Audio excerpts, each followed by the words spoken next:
Sixth class text book grammar. ధ్వని అనే మాటకు చప్పుడు, శబ్దము అని అర్థం. భాషా విషయంలో మాత్రం ధ్వని అంటే నోటితో పలికేది అని అర్థం.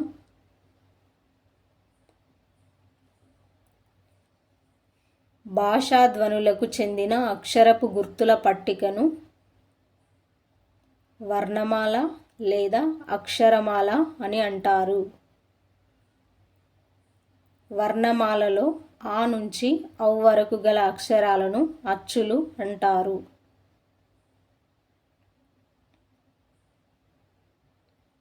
వర్ణమాలలో కా నుంచి రా వరకు గల అక్షరాలను హల్లులు అంటారు. అక్షరమాలలో ఎట్లా ఉన్న హల్లు అనేది పొల్లుగా పలికే ధ్వని.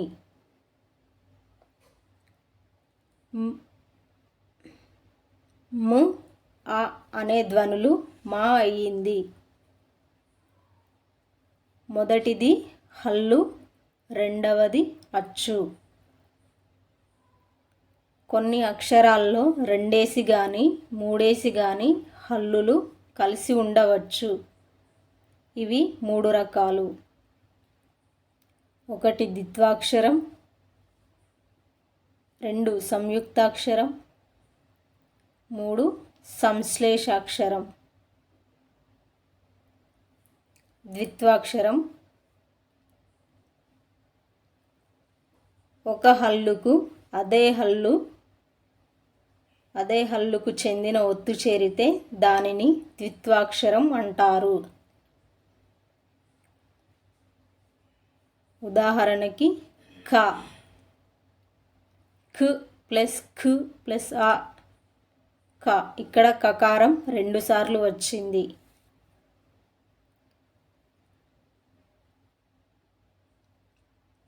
సంయుక్తాక్షరం ఒక హల్లుకు వేరొక హల్లుకు చెందిన ఒత్తు చేరితే దానిని సంయుక్తాక్షరం అంటారు. ఉదాహరణకు న్య, ను ప్లస్ యు ప్లస్ ఆ. ఇక్కడ నకార యకారాలనే 2 హల్లులు వచ్చాయి.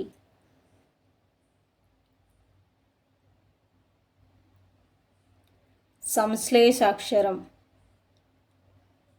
ఒక హల్లుకు 1 కంటే ఎక్కువ హల్లులకు చెందిన ఒత్తులు చేరితే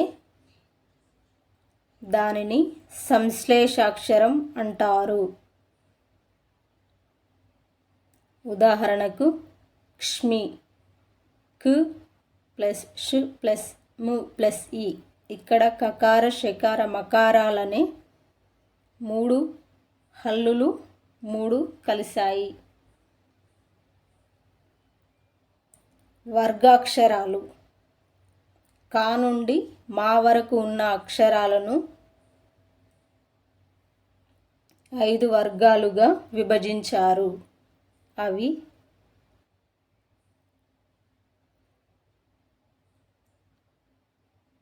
కవర్గము ఖ, క, గ, గ, ఞ. చవర్గము చ, చ, జ, జ, ఇని. టవర్గము ట, ట, డ, డ, అన.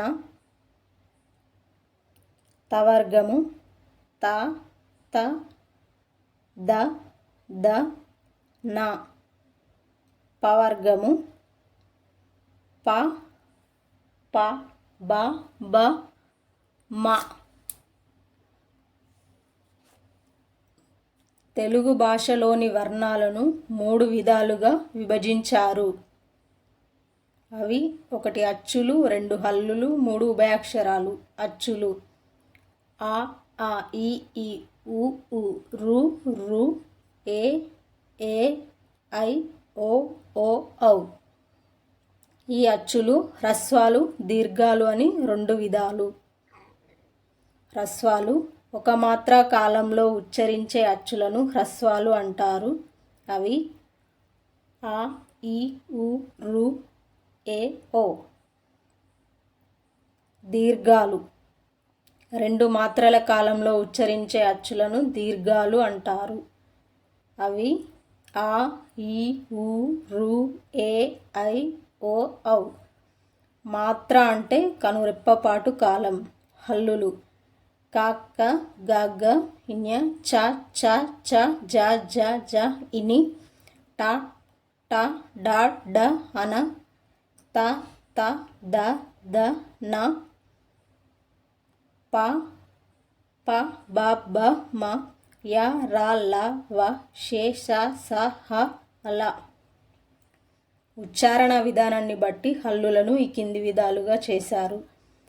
కచటతపాలను పారుషాలు, గజడదబాలను సరళాలు,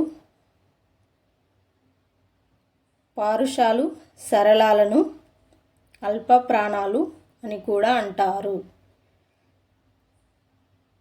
క, గ, చ, జ, ట, డ, త, ద, ప, బాలు మహాప్రాణాలు, వర్గయక్కులు అని అంటారు.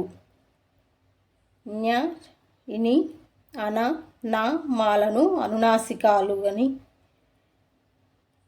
యా, ర, ల, వలను అంతస్తాలు అని, షే, ష, స, హాలను ఊష్మాలు అని అంటారు. బండిరా అక్షరాన్ని ఆధునిక వ్యవహార భాషలో ఉపయోగించడం లేదు. దీనికి బదులుగా ఇప్పుడు రాను వాడుతున్నారు. అట్లే ఛజాలు కూడా వాడుకలో లేవు. వీటికి బదులుగా ఛజాలను వాడుతున్నారు. ఉభయాక్షరాలు 3: సున్నా, అరసున్నా, విసర్గ.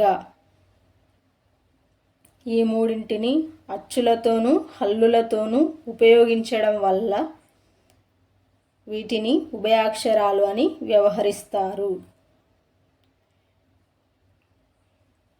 సూచన: అరసున్నాకు గ్రాంథిక భాషలో ప్రాధాన్యమున్నది.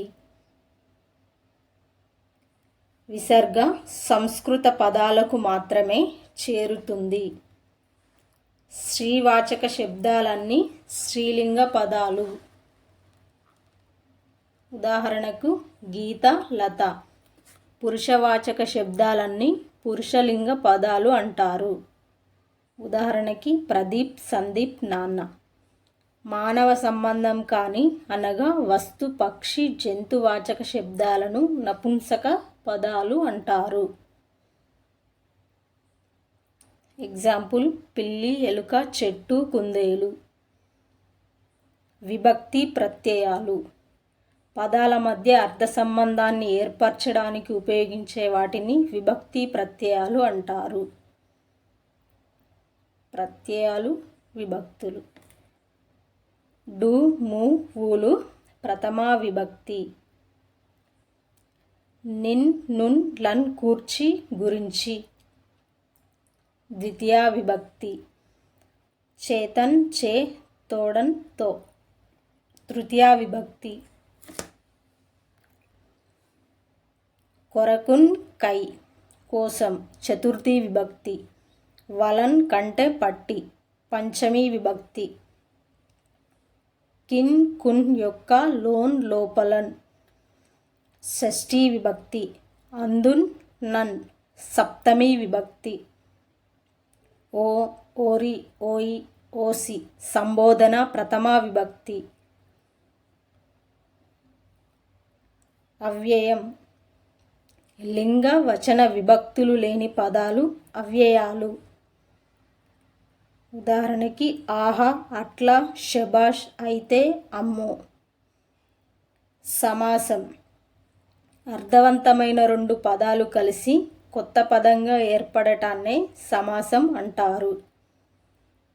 సమాసంలో మొదటి పదాన్ని పూర్వపదం అని, రెండవ పదాన్ని ఉత్తర పదం అని అంటారు. దేశభక్తి. ఉదాహరణకి తెల్ల చొక్కా. ద్వంద్వ సమాసము రెండు కానీ అంతకంటే ఎక్కువ కానీ సమప్రాధాన్యం గల నామవాచకాలు కలిసి ఒకే మాటగా ఏర్పడే సమాసాన్ని ద్వంద్వ సమాసం అంటారు. ఉదాహరణకి గురు శిష్యులు, అన్నదమ్ములు, కష్టసుఖాలు, దాన ధర్మం, కీర్తి ప్రతిష్ట, చిన్న పెద్ద, వెలుగు నీడ, భూమ్యాకాశాలు, సూర్యచంద్రులు, నీతి నిజాయితీ.